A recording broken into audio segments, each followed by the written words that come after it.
नमस्कार, good morning. सुबह के 9 बज चुके हैं। आप देख रहे हैं इंडिया वॉइस। मैं हूं आपके साथ रिया डंगवाल। बुलेटिन की शुरुआत करेंगे इस वक्त की बड़ी और अहम खबर के साथ। सबसे पहले बात कर लेते हैं लखनऊ से बड़ी खबर। आज मुख्यमंत्री योगी आदित्यनाथ 1300 से ज्यादा अभ्यर्थियों को नियुक्ति पत्र बांटेंगे। यूपी SSSC के चयनित अभ्यर्थियों को नियुक्ति पत्र बांटेंगे सीएम योगी आदित्यनाथ। सीएम योगी आदित्यनाथ आज नियुक्ति पत्र वितरित करेंगे। सुबह 10 बजे लखनऊ लोक भवन सभागार में कार्यक्रम का आयोजन रखा गया है। तो आज युवाओं को बड़ी सौगात देंगे उत्तर प्रदेश के मुख्यमंत्री योगी आदित्यनाथ। लखनऊ से खबर आपको बता दें, जहां आज 1335 अभ्यर्थियों को मुख्यमंत्री योगी आदित्यनाथ नियुक्ति पत्र बांटेंगे। यूपी SSSC के जो चयनित अभ्यर्थी हैं, उन्हें आज सीएम योगी आदित्यनाथ बड़ी सौगात देते हुए नियुक्ति पत्र वितरित करेंगे। सीएम योगी आदित्यनाथ नियुक्ति पत्र वितरित करेंगे। सुबह 10 बजे से लखनऊ लोक भवन सभागार में कार्यक्रम का आयोजन रखा गया है। यानी अब से कुछ ही देर में यूपी SSSC के चयनित अभ्यर्थियों को नियुक्ति पत्र मुख्यमंत्री योगी आदित्यनाथ बांटेंगे। इनमें 1335 अभ्यर्थी शामिल हैं, जिन्हें आज सीएम योगी आदित्यनाथ नियुक्ति पत्र बांटेंगे। तो युवाओं को साधने के लिए मुख्यमंत्री योगी आदित्यनाथ कई सारे रोजगार मेलों का शुभारंभ कर चुके हैं। वहीं आज यूपी SSSC के चयनित अभ्यर्थियों को मुख्यमंत्री योगी आदित्यनाथ नियुक्ति पत्र बांटेंगे। सुबह 10 बजे से लखनऊ लोक भवन में कार्यक्रम का आयोजन रखा गया है, जिसमें 1335 यूपी SSSC के चयनित अभ्यर्थियों को सीएम योगी आदित्यनाथ नियुक्ति पत्र बांटकर ज्वाइन करवाएंगे। जिस तरह से लोकसभा चुनाव के बाद विपक्ष के निशाने पर थी योगी सरकार की, उत्तर प्रदेश में बेरोजगारी काफी ज्यादा बढ़ गई है। उसी को देखते हुए मुख्यमंत्री योगी आदित्यनाथ कई रोजगार मेलों का शुभारंभ कर चुके हैं। साथ ही आज यूपी SSSC के चयनित अभ्यर्थियों को नियुक्ति पत्र भी बांटेंगे।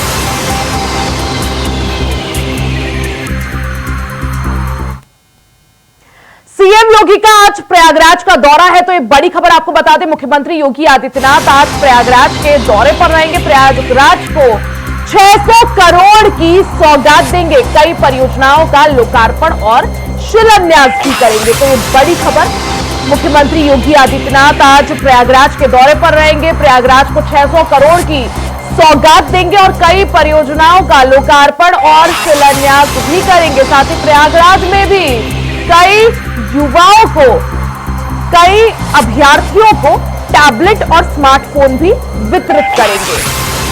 तो जिस तरह से उत्तर प्रदेश में 10 विधानसभा सीटों पर उपचुनाव होना है, ऐसे में 10 की 10 सीटों पर सीएम योगी आदित्यनाथ की मैराथन रैलियां और मैराथन जनसभाएं लगातार जारी हैं। इस दौरान आज प्रयागराज का सीएम योगी आदित्यनाथ का दौरा, संगम नगरी प्रयागराज में आज मुख्यमंत्री योगी आदित्यनाथ की मौजूदगी और ऐसे में 600 करोड़ की विकास परियोजनाओं की सौगात प्रयागराज की जनता के नाम आज सीएम योगी आदित्यनाथ करेंगे। साथ ही कई युवाओं को टैबलेट और स्मार्टफोन भी बांटेंगे। इसी के साथ आपको बता दें कि प्रयागराज की फूलपुर सीट में उपचुनाव है, जिसमें जनता को साधने के लिए सीएम योगी आदित्यनाथ आज प्रयागराज के दौरे पर पहुंच रहे हैं।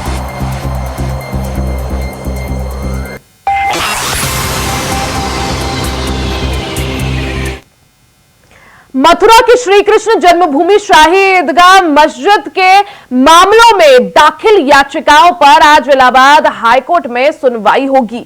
हाईकोर्ट के जस्टिस मयंक कुमार जैन की सिंगल बेंच दोपहर 2 बजे से मामले की सुनवाई करेगी। 12 अगस्त को ट्रायल शुरू होने पर वाद हिंदू तय करने के मुद्दे पर इलाहाबाद हाईकोर्ट में सुनवाई हुई थी। शुरू हुए ट्रायल को लेकर हिंदू पक्ष ने कोर्ट के सामने सुनवाई के लिए बिंदु रखे थे। मथुरा से खबर, जहां श्री कृष्ण जन्मभूमि और शाही ईदगाह मामले में मथुरा की ट्रायल कोर्ट में जिस तरह से सुनवाई हुई थी, उसके बाद अब ये मामला जो है वो इलाहाबाद हाईकोर्ट पहुंच गया है। मथुरा के श्री कृष्ण जन्मभूमि शाही ईदगाह मस्जिद के मामले में दाखिल याचिकाओं पर आज इलाहाबाद हाईकोर्ट में सुनवाई होनी है। हाईकोर्ट के जस्टिस मयंक कुमार जैन की सिंगल बेंच दोपहर 2 बजे से इस मामले की सुनवाई करेगा। आपको बता दें कि इससे पहले हाईकोर्ट में 18 याचिकाएं दाखिल की गई थी हिंदू पक्ष द्वारा, जिसमें इलाहाबाद हाईकोर्ट ने यह बात मानी थी उनकी पोषणीयता को लेकर और कहा था कि तमाम जितनी भी याचिकाएं हैं सभी सुनवाई योग्य है। और आज से इस मामले में सुनवाई शुरू होने वाली है। ज्यादा जानकारी के लिए सीधा रुख कर लेते हैं मोहम्मद फारूक का। मोहम्मद फारूक, इससे पहले इलाहाबाद हाईकोर्ट ये बात मान चुका है कि जो भी हिंदू पक्ष द्वारा जो याचिकाएं दाखिल की गई है वो सभी सुनवाई योग्य है। आज से मामले की सुनवाई होने वाली है। दोपहर 2 बजे का समय है। आज क्या कुछ संभव? जी बिल्कुल रिया, इस मामले में जो श्री कृष्ण जन्मभूमि और शाही ईदगाह का जो मामला है वो इलाहाबाद हाई कोर्ट के जस्टिस मयंक कुमार जैन की अदालत ने सारे मुकदमों को मेंटेबल मान लिया था और मेंटेबल मानने के बाद में उन मुकदमों में 12 अगस्त से सुनवाई शुरू हो गई थी।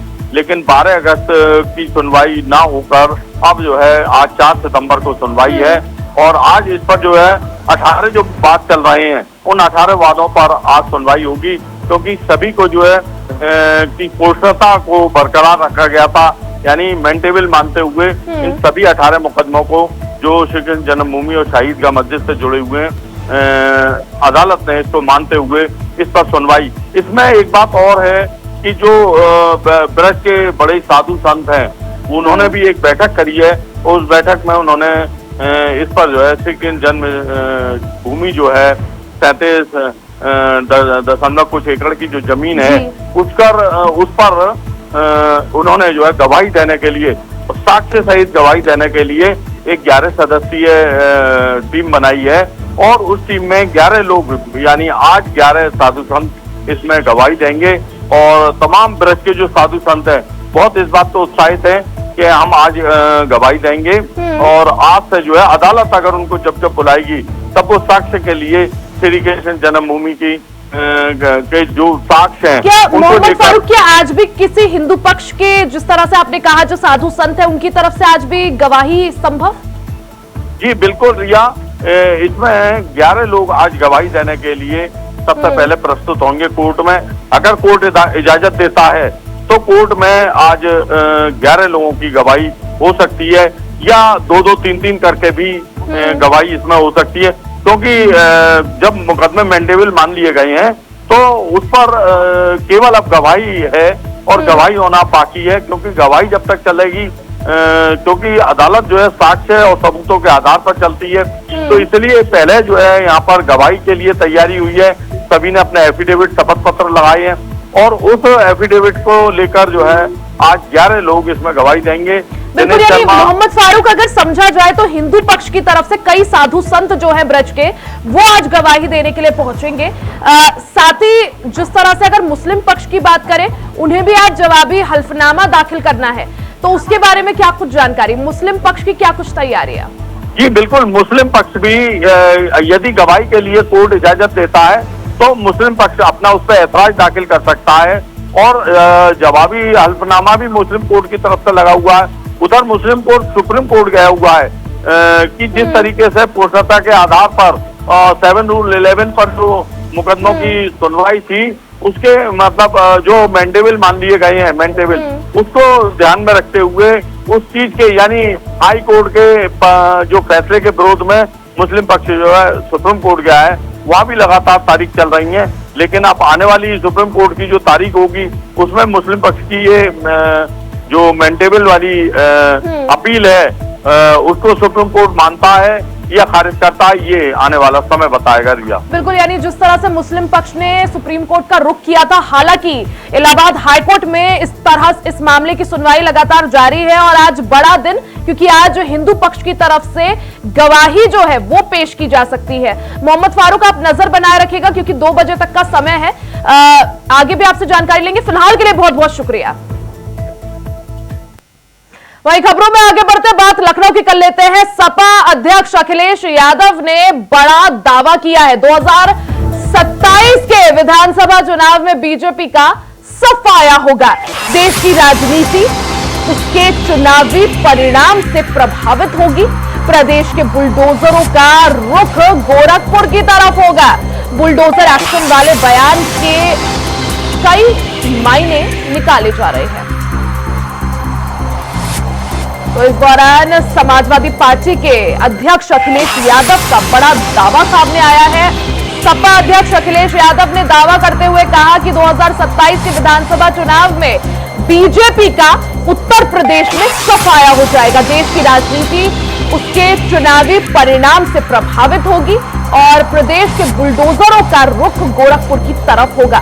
बुलडोजर एक्शन वाले बयान के कई मायने भी निकाले जा रहे हैं। जिस तरह से अखिलेश यादव ने ये कहा कि प्रदेश के बुलडोजरों का रुख गोरखपुर की तरफ होगा, इस बयान के कई मायने निकाले जा रहे हैं।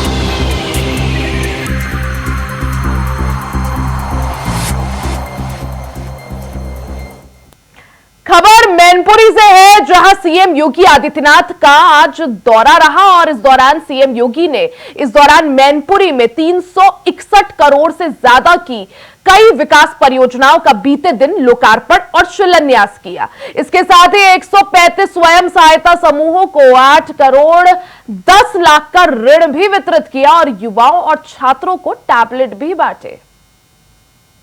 उत्तर प्रदेश सरकार में मंत्रिमंडल के मेरे वरिष्ठ सहयोगी उप मुख्यमंत्री श्री केशव प्रसाद मौर्य जी, श्री ब्रजेश पाठक जी, प्रदेश संगठन के महामंत्री माननीय श्री धर्मपाल जी, पूर्व उप मुख्यमंत्री और राज्यसभा के माननीय सांसद डॉक्टर दिनेश शर्मा जी, भारतीय जनता पार्टी प्रदेश संगठन के हमारे सभी पदाधिकारीगण, प्रदेश सरकार के सभी मंत्रीगण, माननीय जनप्रतिनिधिगण और आज के सदस्यता अभियान शुभारंभ के अवसर पर आयोजित इस समारोह में उपस्थित सभी कार्यकर्ता बहनों भाइयों, मैं सबसे पहले प्रदेश अध्यक्ष जी को, संगठन के सभी पदाधिकारियों को इस राष्ट्रीय सदस्यता अभियान के शुभारंभ के अवसर पर सफलतापूर्वक प्रदेश में इस कार्यक्रम को आज यहां पर लागू करने के लिए हृदय से बधाई देते हुए आप सबका मैं अभिनंदन करता हूं। और भाइयों, हम सब सौभाग्यशाली हैं कि हम सब दुनिया के सबसे बड़े राजनीतिक दल भारतीय जनता पार्टी के सदस्य के रूप में आज सदस्यता ग्रहण कर रहे हैं। हम पहले से ही सदस्य हैं, लेकिन पुनः साधारण सदस्य के रूप में जो पार्टी ने एक निश्चित सीमा तय की है इस समय तक, और उस कार्यक्रम को पुनः रिन्यूअल कराने की दिशा से हम फिर इस 21 अभियान के साथ जुड़ रहे हैं।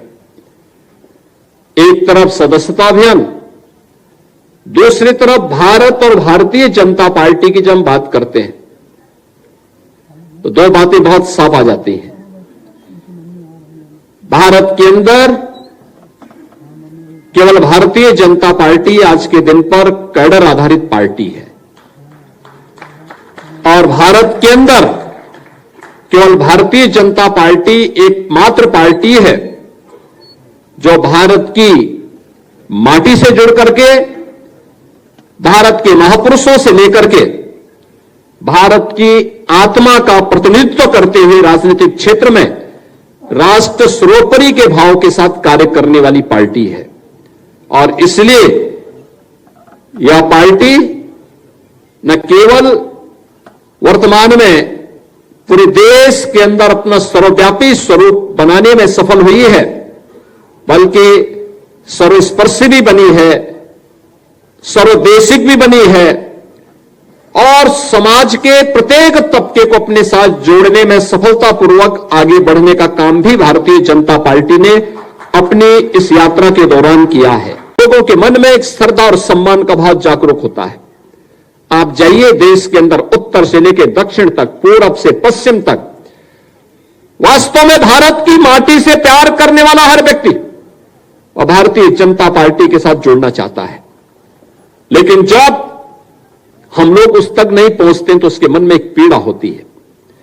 तब वह उन संकीर्णताओं के दायरे में आता है जो जाति के नाम पर, क्षेत्र के नाम पर, भाषा के नाम पर, तमाम उन संकीर्णताओं के आधार पर भारत के सामाजिक ताने बाने को छिन्न भिन्न करके भारत की एकता और अखंडता को ही चुनौती देने की मुद्रा में खड़े होते हैं। और उन स्थितियों में हम सबको चाहिए कि हमने टेक्नोलॉजी का उपयोग किया, जो प्रधानमंत्री जी ने भी कहा। 18 करोड़ सदस्यों वाली दुनिया के सबसे बड़े दल के रूप में देश की सबसे बड़ी आबादी के इस राज्य में सबसे अधिक साधारण और सक्रिय सदस्य बनाने के इस टारगेट को भी आप सबको पूरा करना है। हम सब इस कार्यक्रम के साथ लगेंगे। इस विश्वास के साथ आज यह कार्यक्रम प्रदेश अध्यक्ष जी ने यहां शुभारंभ किया है। हमारा गौरव होगा, हमारे लिए गर्व की बात होगी। अभी हम 40,000 नई भर्ती इस प्रक्रिया के तत्काल बाद फिर लेके आने वाले हैं और नौजवानों को तैयार करिए। अगले 2 वर्ष में 2 लाख सरकारी नौकरी लेके आने जा रहे हैं। 1 करोड़ निजी क्षेत्र में नौकरी लेके आने वाले हैं। लगभग 60 लाख नौजवानों को और उद्यमियों को नए स्टार्टअप स्थापित करने, उन्हें एंटरप्रेन्योर बनाने और उन्हें नए उद्यमी बनाने की दिशा में सरकार कार्य करने जा रही है। स्वाभाविक रूप से हम सब अगर उन तक पहुंचेंगे, लोक कल्याणकारी कार्यक्रम हो, सरकारी या निजी क्षेत्र में नौकरी की संभावना हो, या फिर सुरक्षा से जुड़े हुए मुद्दे हो, या इंफ्रास्ट्रक्चर और विकास के कार्यक्रमों को घर घर तक पहुंचाने का, अगर आप भी उस कार्यक्रम के साथ जुड़ करके उन लोगों तक भारतीय जनता पार्टी की पहुंच को आसान कर लेंगे तो उसको मन में उसके सम्मान का भाव है, लेकिन संकोच भी है। क्योंकि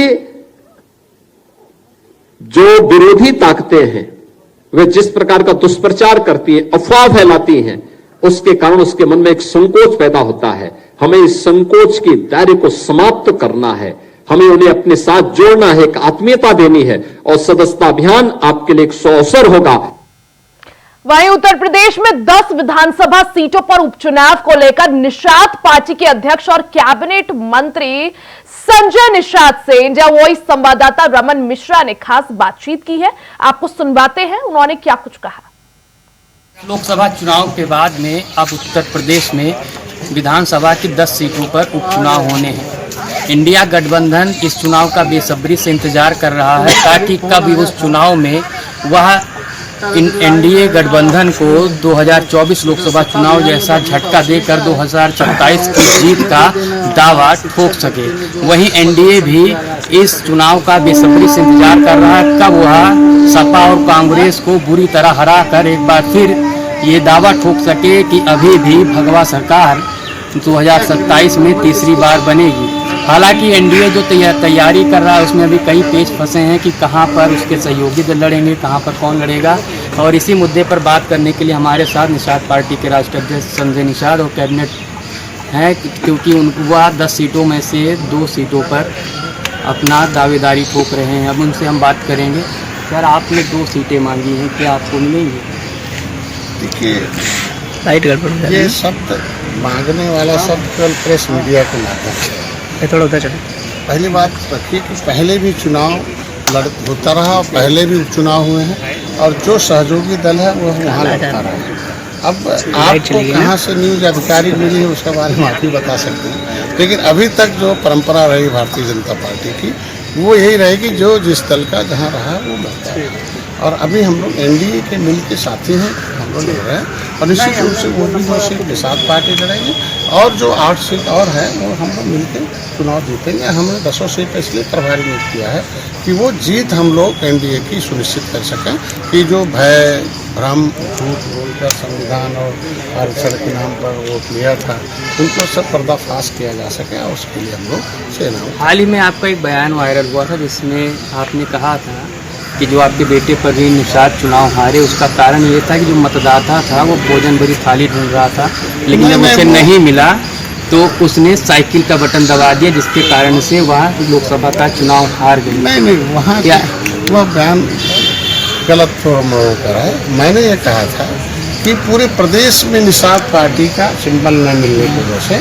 मतलब एक सीट जो हमारा भदोही या चाहे वहाँ है, सिंबल नहीं मिलने की वजह से निषाद पार्टी के कार्यकर्ता जो एक्शन में या बहुत मतलब पूरे जोश खरोश में एनडीए के साथ जाकर वोट देते थे, जब उनका सिंबल न होने के नाते कार्यकर्ताओं ने उस जोश से वोट नहीं दिया, इसलिए हमें कई भदोही में तो जोश के साथ वोट दिया आपका नहीं निश्चित रूप से भदोही में भी बहुत कम वोट मिला।